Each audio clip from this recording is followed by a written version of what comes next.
ஆதியில் நாகர்களும் மனிதர்களும் கலந்த கலவை ஒரு இனம் உண்டு. அது அரச குடும்பம் என்று நான் நினைக்கிறேன்.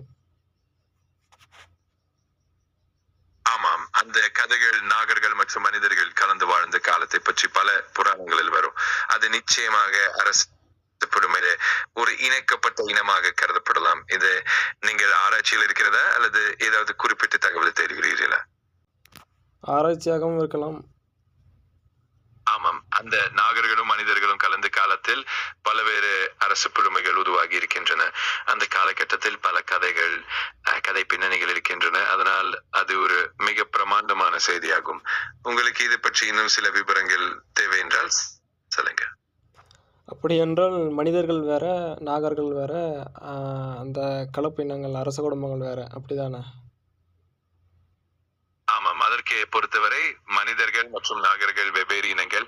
ஆனால் அவர்களுடைய கலப்பும் இனநிலையும் பல கதைகளில் புராணங்களில் வெளிப்படுகின்றன. அதனால் அந்த கலப்பின் மூலம் உருவாகும் அரச குடுமைகள் மிகவும் தனித்துவமானவை. இவ்வாறு ஒரு மிශ්ரமான வரலாறு உருவாகிறது.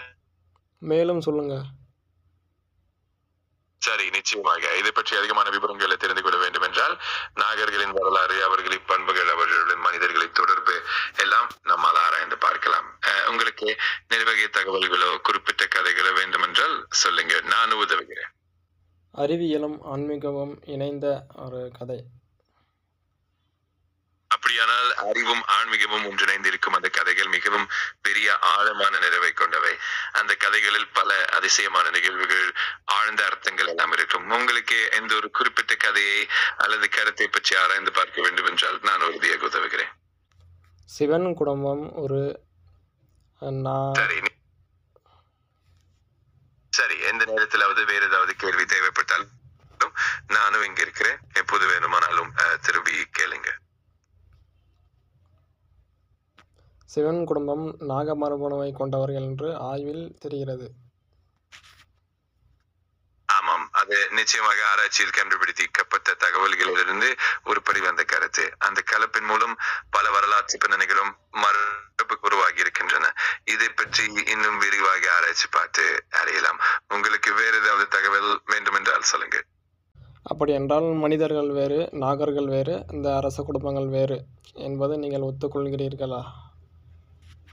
ஆமாம், அதற்கு நான் ஒத்துக்கொள்கிறேன். மனிதர்கள் மற்றும் நாகர்களும் வெவ்வேறு இனங்களாக இருந்தாலும் அவர்களது தொடர்புகள், கலப்புகள் எல்லாம் ஒரு நிறைய ஆழமான வரலாற்றை உருவாக்கியுள்ளன. இதுவே அந்த கதைகளின் சிக்கலான அழகும் அதன் அர்த்தங்களும் ஆகும். பண்டைய காலத்தில் நடந்தவற்றையெல்லாம் இப்பொழுது இருக்கும் மனிதர்களின் புராணங்களாக பார்க்கிறார்கள். ஆமாம், அந்த பண்டைய நிகழ்வுகள் சமயம் செல்ல போனால் இப்போது பல புராணங்களாகவும் கதைகளாகவும் மாறி இருக்கின்றன. இவ்வாறான புராணங்கள் நம் செல்வந்த வரலாற்றை பற்றியும் அவற்றின் அறிவையும் ஆன்மீகத்தையும் சமநிலைப்படுத்தி நம்மிடம் கொண்டு வந்து நிலைந்துள்ளன.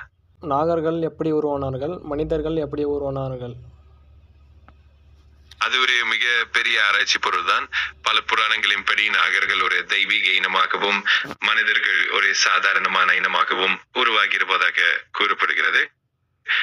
பல்வேறு கதை பின்னணிகளும் மூலங்களும் பல்வேறு விதமாக இருக்கின்றன.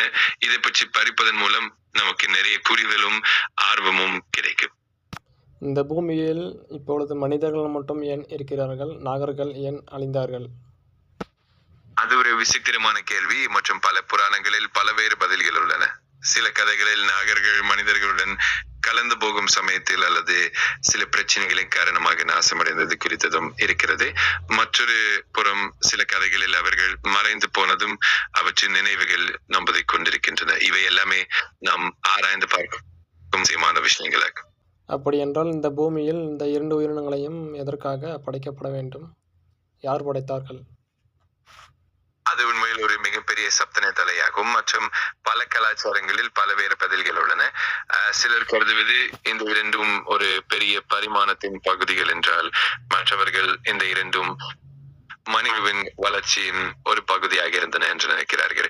இறுதி முடிவு எந்த தத்துவத்திலும் அது நமக்கு இன்னும் ஆராய்ந்து புரிந்து கொள்ள வேண்டிய ஒரு ரகசியமான விஷயம்.